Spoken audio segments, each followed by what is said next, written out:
Ya. ¿Listos? Quiero que quede grabada esta predicación, a ver si la ponemos en el YouTube y la subimos a al Facebook de la iglesia, desde el enlace de YouTube, para ver si se animan los hermanos a venir también a orar, y porque también tenemos esta serie de enseñanzas de Lucas. La semana antepasada vimos en el capítulo 11 la oración, capítulo 11 de Lucas, cómo Cristo nos enseñaba a orar, y luego vimos, el tema fue Jesús y los demonios. Vimos, que ya lo hemos visto varias veces en Lucas, cómo los demonios actúan, cómo Cristo los combatió y cómo debemos combatirlo nosotros.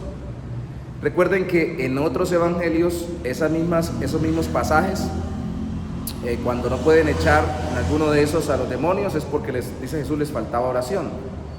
Incluso esa es una pregunta que me hicieron por ahí para el siguiente podcast, que si es oración y ayuno. Hay manuscritos antiguos que dice oración y ayuno, pero lo importante es la oración. En el ayuno es la oración, y no es un solo momento, sino una vida de oración.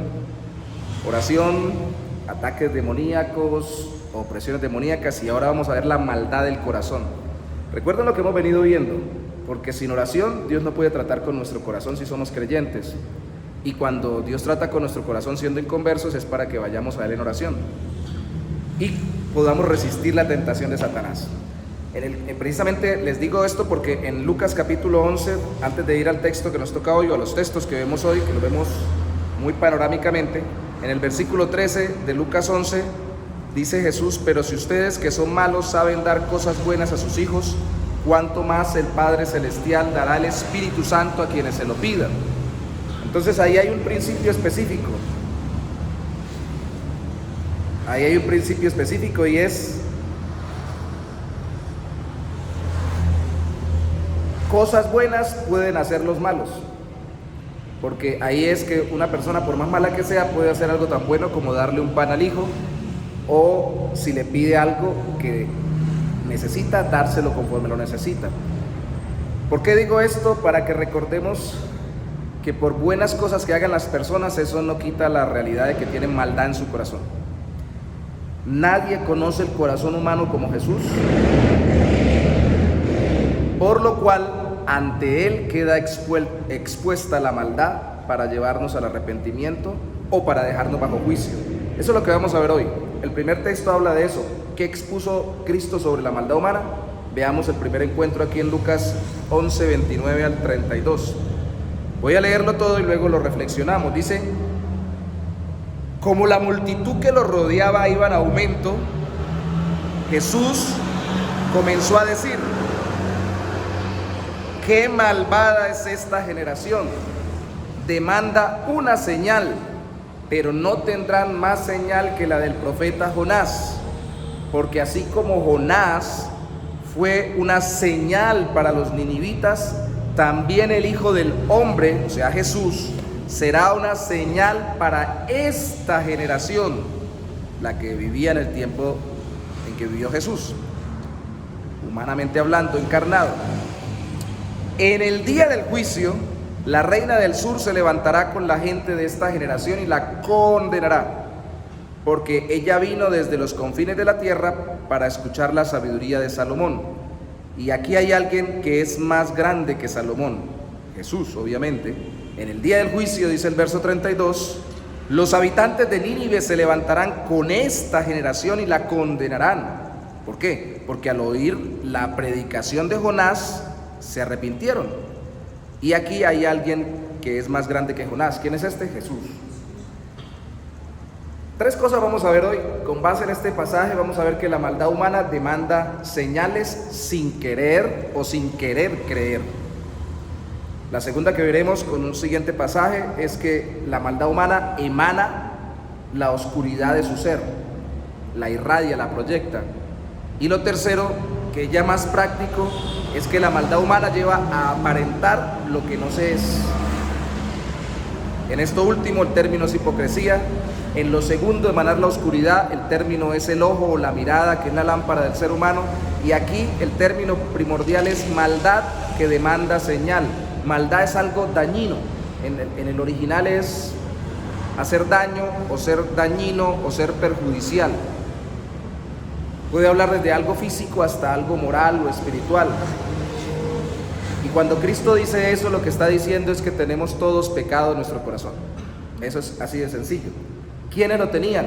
No como lo veremos al final de esta exposición, ya empezando el capítulo 12, terminamos el 11, veremos hasta finalizar el 11 y empezar el 12 que en el caso de los fariseos se les llama hipócritas solo a ellos, no a toda la multitud. Aquí se dice que la multitud, incluyendo los fariseos y los que no eran fariseos, la multitud, que eso implica gente de diferentes estratos sociales, económicos, la multitud malvada o con corazón malo era la que demandaba señal. ¿Qué es una señal? Y además dice la multitud de esta generación. ¿Qué es una generación? Una señal es una palabra que significa algo que simboliza algo más profundo, tiene un significado detrás. Aquí dice Cristo que está mal que demanden señales, pero por ejemplo el Evangelio de Juan está lleno de la palabra señal aplicada a Cristo, diciendo que Cristo todo lo que hacía era por señal, para mostrar quién era Él. Si Él hizo señales para mostrar quién era, ¿por qué le dice a ellos que por qué demandan señal y que es malvado su deseo de pedir señales? Porque ellos no la pedían para creer, la pedían era porque no querían creer y porque no creían en Jesús. Esa generación, incluso hacen algunos el énfasis de que esa generación fue especialmente bajo juicio, y el texto lo dice, por haberse negado a creer en Jesús, que era el Hijo de Dios, que se hizo hombre. Lo sigue siendo el Hijo de Dios, como lo era desde la eternidad, y como desde ese entonces sigue siendo hombre ahora en el cielo, pero ellos especialmente, que lo vieron venir y ejecutar su ministerio terrenal, no creyeron en Él. Eso es una gran maldad. Las señales que pedían mostraba cómo la multitud de esa generación era malvada, y la señal que Cristo les dijo que le daría era la señal de Jonás, porque hacemos un sermón expositivo de varios versículos y a veces todo un capítulo en el libro de Lucas. Para no demorarnos tanto, pues no podemos detenernos en los pasajes paralelos como a veces lo hacemos cuando es más corto la extensión del texto, pero en otros momentos y en otros evangelios, cuando Cristo habla de la señal de Jonás, habla de que como Jonás estuvo 3 días en el vientre de la tierra, así el Hijo del Hombre en el vientre del pez, así el Hijo del Hombre iba a estar Jesús 3 días en el vientre de la tierra, resucitaría. Pero dice aquí que no, en este texto especifica su muerte y resurrección o su periodo de muerte para luego resucitar, sino dice, verso 30, como Jonás fue una señal para los de Nínive, los ninivitas, el Hijo del Hombre, Jesús, será una señal para esta generación. ¿Qué es esto?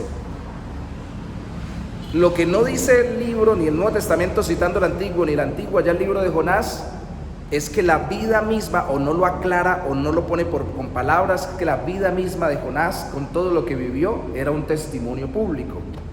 Cristo lo dice, 3 días y 3 noches, obviamente él salió desobedeciendo la orden, Jonás, pero cuando Dios lo rescata del pez, y seguramente, no lo dice el texto, debe dar no solamente el mensaje, Dios va a venir y va a juzgar a Nínive y va a destruirla de aquí a tantos días, sino que también le preguntan o se le nota y reciben las noticias del contexto o de la vida que él vivió, se dan cuenta que el asunto es serio, porque Dios no lo dejó huir y lo trajo para dar ese mensaje, primero. Segundo, Dios es tan poderoso como para mandarlo al vientre de un pez y sacarlo.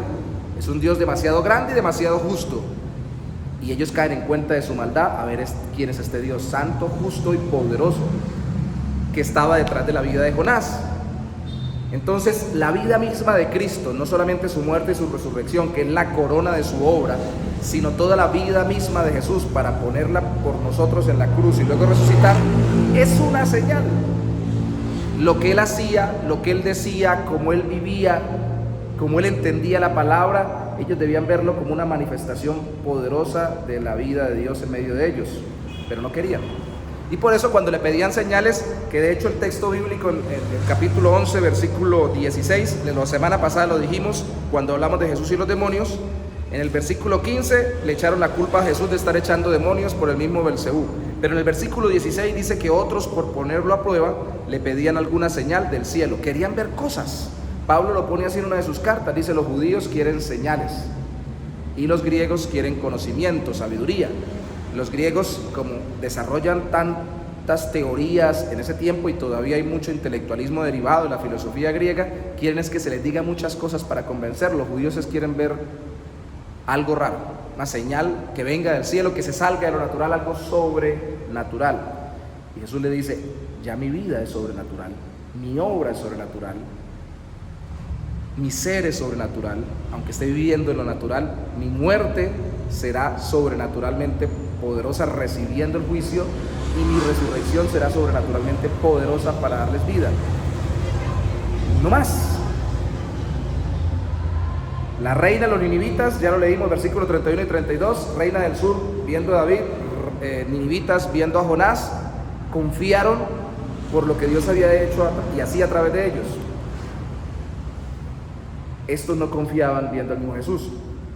Entonces, la pregunta para nosotros es, tanto los inconversos que no han confiado en Cristo como nosotros los creyentes que ya hemos confiado en Él, ¿pedimos señales o confiamos en Jesús? ¿Nos es suficiente con que Él haya vivido, muerto y resucitado por nosotros, con toda la sobrenaturalidad de la gloriosa manifestación y presencia real de Dios en esta tierra, caminando como un ser humano, siendo misteriosamente Dios y hombre al mismo tiempo, el Hijo de Dios en medio de nosotros, y muriendo en nuestro lugar, recibiendo el castigo por nuestros pecados y resucitando para darnos vida eterna? ¿O seguimos pidiendo señales para poder confiar en Él?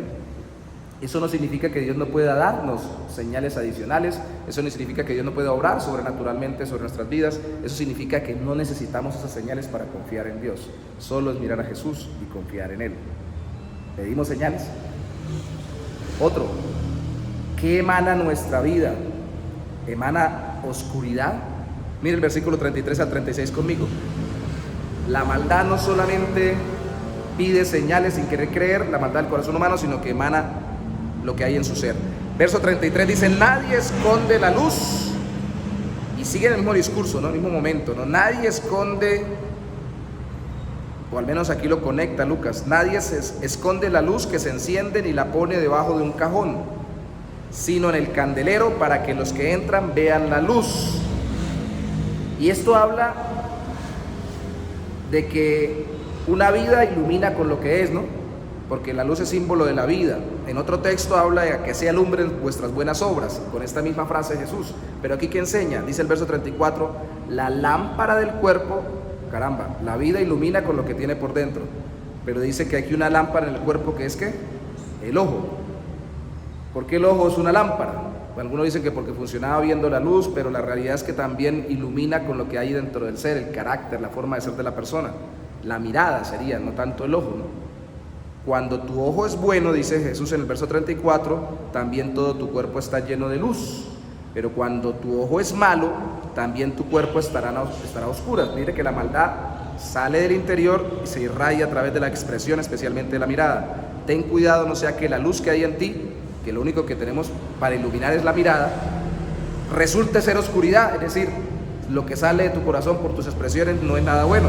Así que si todo tu cuerpo está lleno de luz y no participa de la oscuridad, será todo luminoso, como cuando una lámpara te alumbra con su resplandor. Es decir,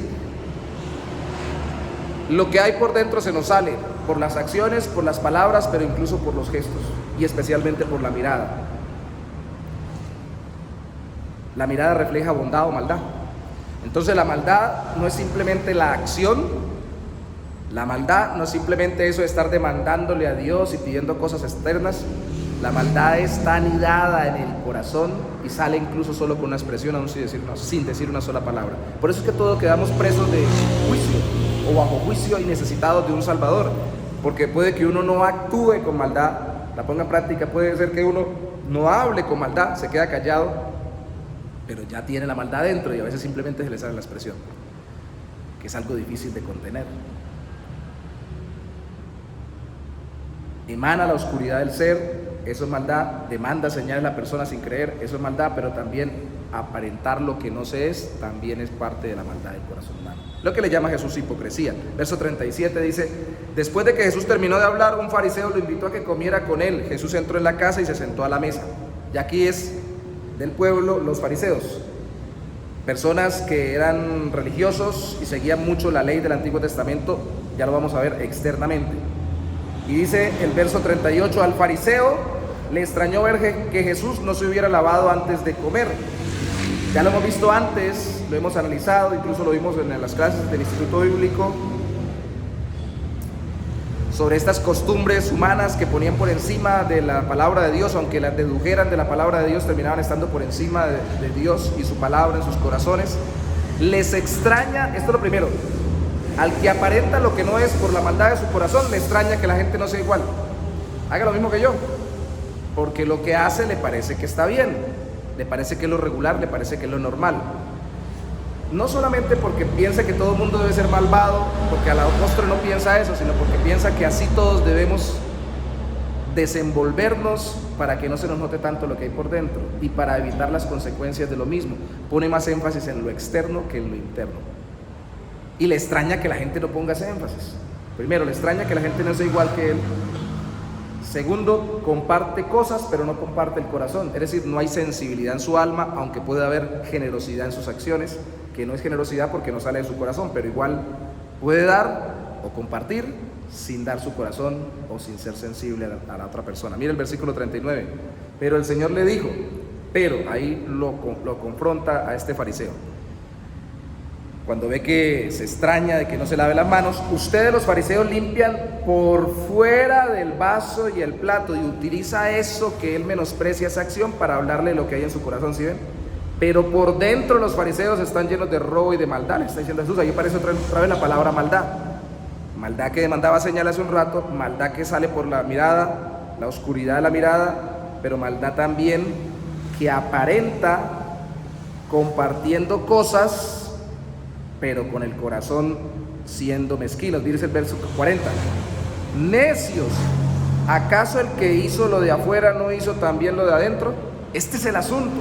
Énfasis en afuera, demandando de Dios o de la gente y aparentando ustedes, pero el corazón, ¿qué pasó? La maldad oculta, no deja que le entre un rayo de luz para que se den cuenta de lo que hay en su ser. Esa es la maldad del corazón. Y uno dice, ay, pobrecito, se está ocultando porque le da pena. Claro que sí.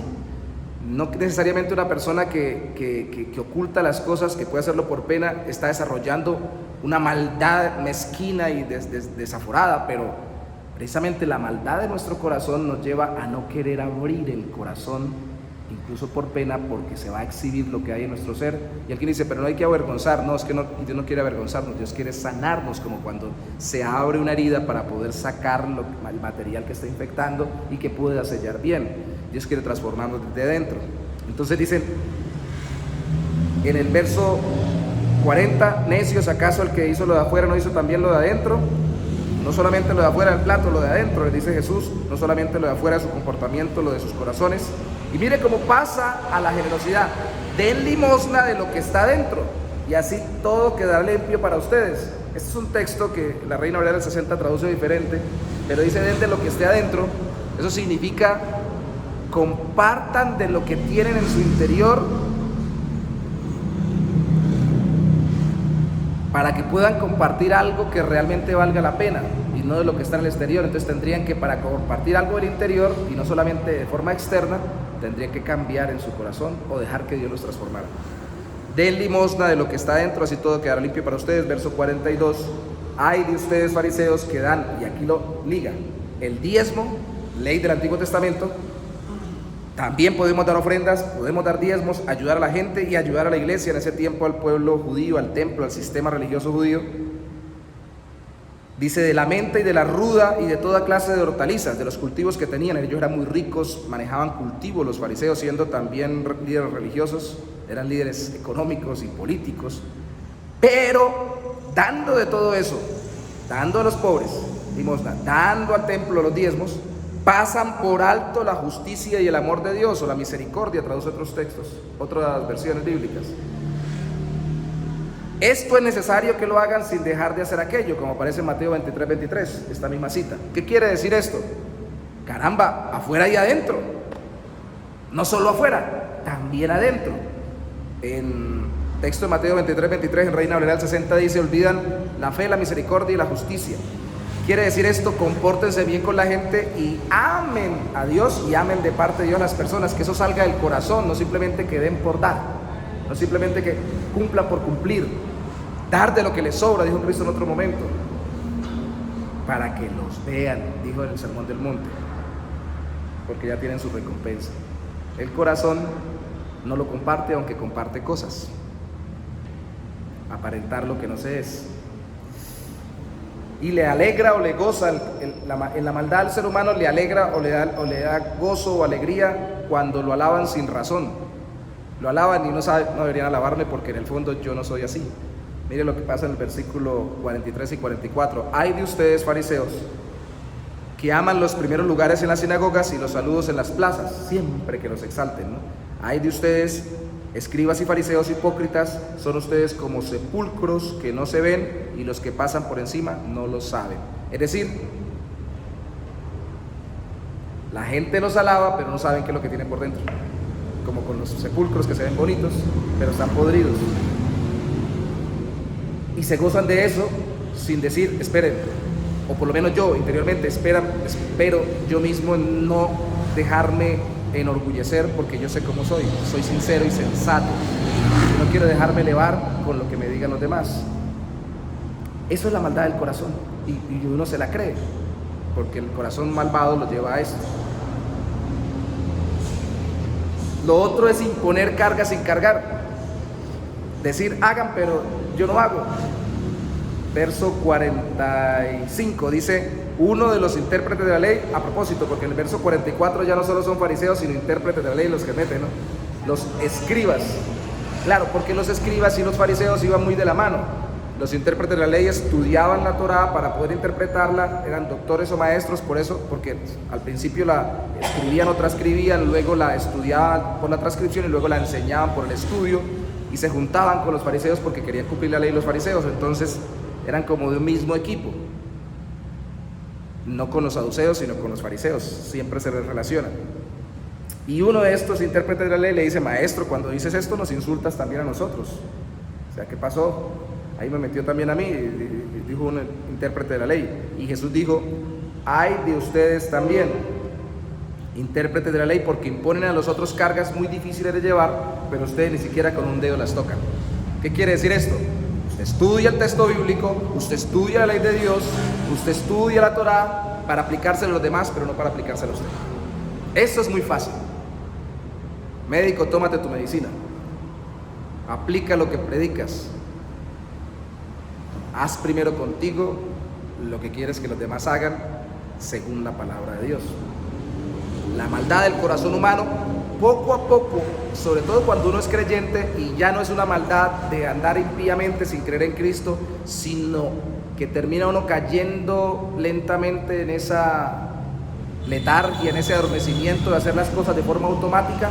Empieza usted a leer, entender y explicar y olvidarse de que primero tiene que aplicar. Y empieza a caer en esa tendencia. Obviamente, quien no cree en Dios y no cree en la palabra, pues no va a aplicar la Biblia, pero sí va a vivir una vida ética o moral y decirle a la gente qué hacer, pero ellos no la aplican sobre su vida. Y no les importa esa famosa frase del mundo de haga lo que yo le digo, no haga lo que yo hago. Déjeme enseñarle. No cuadra la Biblia. Eso es maldad del corazón. Le extraña que no sean igual, comparte cosas pero no el corazón, goza de alabanza sin razón, impone cargas sin cargar y critica sin querer admitir. Verso 46 al 51, Jesús les dijo, ay de ustedes también, intérpretes de la ley, porque imponen a los otros cargas muy difíciles de llevar. Ya lo leímos.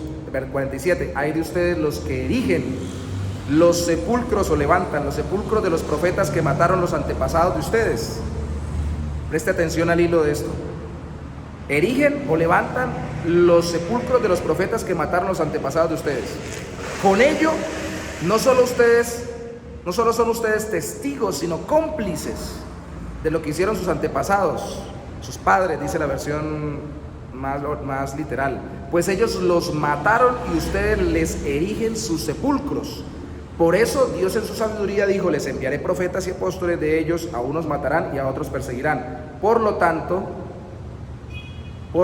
la gente de esta generación, o vuelve a aparecer esa expresión, se le demandará la sangre de todos los profetas que desde la fundación del mundo ha sido derramada, desde la sangre de Abel, esto es impresionante, hasta la sangre de Zacarías, porque era el profeta que aparecía muerto en el último libro que aparece en el orden de los libros del Antiguo Testamento, por eso lo cita como último Jesús, que murió entre el altar y el templo. Sí, les aseguro que será demandada de esta generación. ¿Qué quiere decir aquí Jesús? Tal vez cuando erigen los sepulcros quiere decir que levantan grandes monumentos a los que mataron, a los profetas que fueron muertos por los antepasados de ellos. Y al hacerlo, confiesan, dice Jesús, que los papás de ellos o los antepasados de ellos mataron a los profetas y que ellos son cómplices porque no son diferentes a sus antepasados, son igual de rebeldes. Podrían estar criticando a sus antepasados porque mataron a los profetas, pero sin admitir que eran iguales que sus antepasados, que daban la medida de aquellos que asesinaron a los hombres de Dios que vinieron a hablar de parte de Dios. De hecho la darían, porque serían los que llevarían a Jesús para que fuera muerto, y peor aún, porque este no era un profeta, era el Hijo de Dios que vino a hablarles. Y al final nos quedan dos cositas nada más de lo más largo, que es aparentar lo que no es. Dos cositas. Se adueña por la maldad del corazón humano, la persona se adueña de todo astutamente, versos 52 a 54. Dice: ay de ustedes, intérpretes de la ley, porque se han apoderado de la llave del conocimiento, y ni ustedes entraron, y a los que quisieron, y a los que sí querían entrar, se lo impidieron. Como Jesús les decía todo esto, los escribas y los fariseos comenzaron a hostigarlo en gran manera y a provocarlo para que hablara de muchas cosas, y le tendían trampas para atraparlo en sus propias palabras. ¿Qué quiere decir esto? Ustedes entienden bien, viven mal, pero no le dejan a la gente entender bien para vivir bien. No le deja a la gente vivir bien, no quieren que la gente viva lo que ustedes no viven.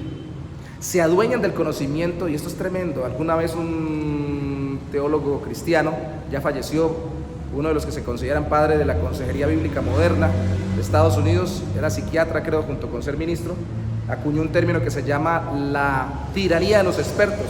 Yo sé, ustedes no saben, así que ustedes no pueden pensar. Yo les digo qué tienen que hacer y no más, porque yo soy el que sé y ustedes no saben, y me adueño de sus vidas. No, eso no lo hagan. ¿Por qué? Porque yo sé que no se debe hacer. No podemos adueñar de las personas. Hay que transmitirles la relación con Dios para que puedan conocer y ser guiados por el Señor, y entre más sabe uno, más debe transmitir, y menos se debe adueñar de lo que sabe. Más bien lo que sabían o entendían lo utilizaban para manipularlo a su favor y tergiversarlo, distorsionarlo para hacer caer a Cristo, como cualquier otro que les hiciera la competencia, con trampas, como lo dice allí. Entonces se adueñaban de todo astutamente, o con trampas o con malicia. ¿Se da cuenta que uno puede agarrar algo muy bueno y volverlo muy malo solo por la maldad del corazón, incluyendo el mismo conocimiento del Señor? Y al final hablan para contaminar. El corazón lleno de maldad habla y contamina.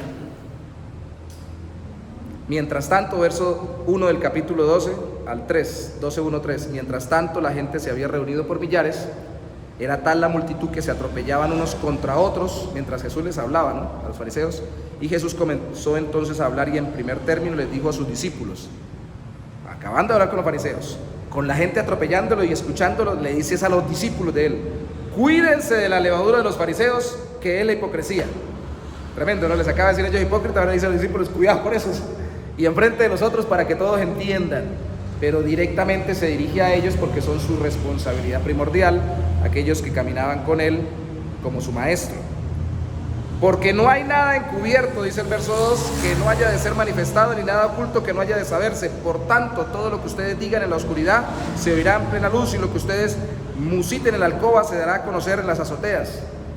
En el segundo punto, en el primero les pregunté, ¿piden señales o confían en Jesús? En el segundo punto, que habla de oscuridad y luz, como acá, no les pregunté, debería haberles preguntado, ¿qué refleja sus miradas o sus expresiones? ¿Qué hay en usted y qué se refleja? ¿Oscuridad o luz? ¿Maldad o bondad? ¿El Señor o simplemente su cosecha humana pecaminosa? Y en este tercer punto, que vuelve a involucrar la luz, dice es luz no en el sentido de que salga lo bueno que Dios nos ha dado a nuestro corazón por la obra de su Espíritu Santo, sino luz en el sentido de que se divulgue o se dé a conocer, como cuando viene la luz y deja todo descubierto, y viene la luz para sacar al descubierto la oscuridad que hay en la persona. Tranquilos, la gente aparenta, pero tiene oscuridad en el corazón y vive culpando a los demás y demandándole a Dios. Pero llega el momento cuando Dios saque todo a la luz. A veces pasa en esta vida que las cosas se divulgan y se dan a conocer y viene el juicio público, pero confiemos en que delante del Señor será cuando todo sea realmente divulgado. Dice el apóstol Pablo, donde serán juzgados los secretos del corazón, de la conciencia, lo que había en el alma, juzgado lo que había en su ser interior, las motivaciones de su corazón. La conciencia le va a dar testimonio de qué fue lo que pasó a la persona, aunque la persona argumente defendiéndose o excusándose de una u otra manera, ya quedará todo en evidencia, ya no habrá posibilidad de excusarse. Eso está en el capítulo 2 hablando Pablo sobre el tema para todos los seres humanos. La pregunta es, con este tercer punto y antes de finalizar, ¿aparenta para no ser avergonzado? ¿O no le importa si pasa vergüenza con tal de ser transformado? Aquí hay un problemita grande. La vergüenza es un mecanismo de protección cuando vemos que nos van a hacer daño avergonzándonos, pero cuando es Dios obrando en nuestras vidas de forma providencial a través de una circunstancia, personas, y específicamente cuando Dios nos confronta con su palabra y en oración, la vergüenza se debe perder, porque la vergüenza nos aleja. Y si yo no quiero que se descubra, yo quiero que Dios descubra, yo quiero que Dios divulgue, yo quiero que Dios me deje ver y que Él me muestre que está viendo en mí lo que no es conforme a su voluntad, porque quiero ser transformado. No hay mal. Esa es la gracia. La gracia de Dios nos busca a través de Cristo, por medio de su Espíritu Santo, conforme a su palabra, para que la oscuridad de nuestro corazón quede bajo su luz y podamos ser transformados cada vez más, alumbrando como Cristo. Recuerden que solo Cristo fue perfecto y que nadie es libre de maldad. Por eso este mensaje termina siendo para inconversos como para creyentes. Y como no está acá, sino en otros textos, lo terminamos diciendo. Aquí solamente se centra en estos pasajes, mostrar la maldad del corazón como Cristo la denunció, pero en otros pasajes Cristo se concentra en decir, arrepiéntanse. Y a veces nos explica de qué, de esto, de la maldad. Arrepiéntase de su maldad sin demandas ni apariencias.